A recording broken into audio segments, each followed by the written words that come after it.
In the Middle Ages, European society operated on strict hierarchies. People worked the land, served local lords, and rarely moved beyond their village. Knowledge remained tightly restricted. Books were scarce, education was heavily controlled by religious authorities, and intellectual inquiry rarely stepped outside established dogma. 1,000 years of this rigidity created a deep cultural stagnation. Breaking an entire continent out of that rut would take a massive external shock. That shock arrived in 1453. The Eastern Roman Empire, which had stood for centuries, finally collapsed when Ottoman forces breached the walls of Constantinople. As the city fell, scholars who had spent their lives studying in Eastern libraries fled west to escape the violence. They packed what they could, prioritizing heavily guarded, pristine manuscripts of ancient Greek and Roman philosophy. These surviving documents contained the foundational logic, scientific observations, and complex stories of classical antiquity, unedited by centuries of medieval scribes. This sudden geopolitical collapse in the East effectively transported a lost library of classical thought straight into Western Europe. These fleeing scholars settled heavily in the Italian city-states. Italy was literally built on top of Roman ruins, and its deep ports handled massive volumes of lucrative Mediterranean trade. That trade generated vast new wealth. Instead of pouring all their capital into warfare or simple landholdings, the ruling class developed a system of patronage, directly paying scholars and artists to study these incoming texts. In Florence, the Medici family acted as the primary financial engine for this movement.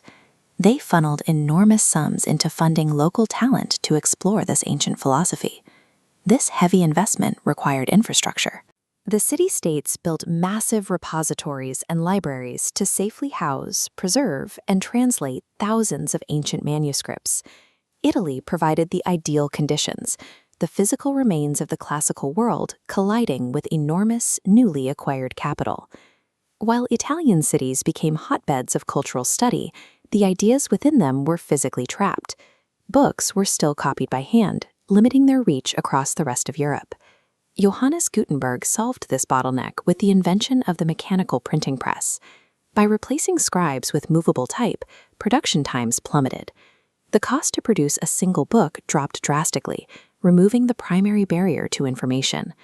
Previously, literature meant highly guarded, hand-illuminated Latin texts controlled largely by the clergy. Mechanization broke that monopoly.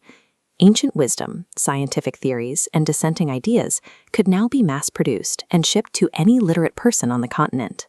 As all of these texts circulated, the tangible outputs of European culture began to shift, starting rapidly with literature.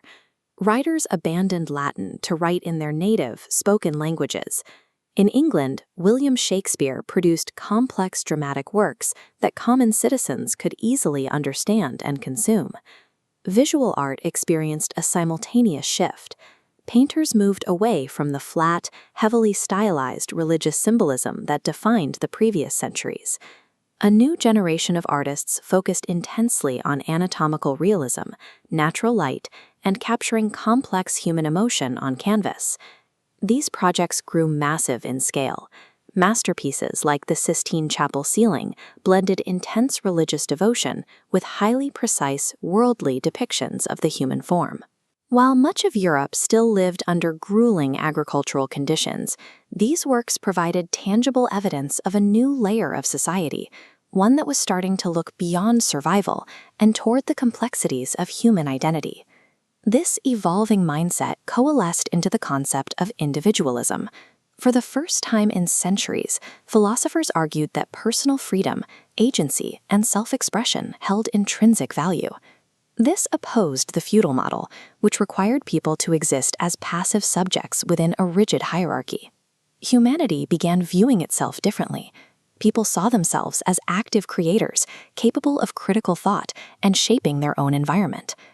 These changes didn't end the feudal world overnight, but they broke the intellectual monopoly of the medieval order, providing the literacy and philosophy that made old systems of total control increasingly difficult to sustain. By bridging the gap between antiquity and a new era of mass communication, the Renaissance marked the moment when the individual began to replace the subject as the basic building block of European thought.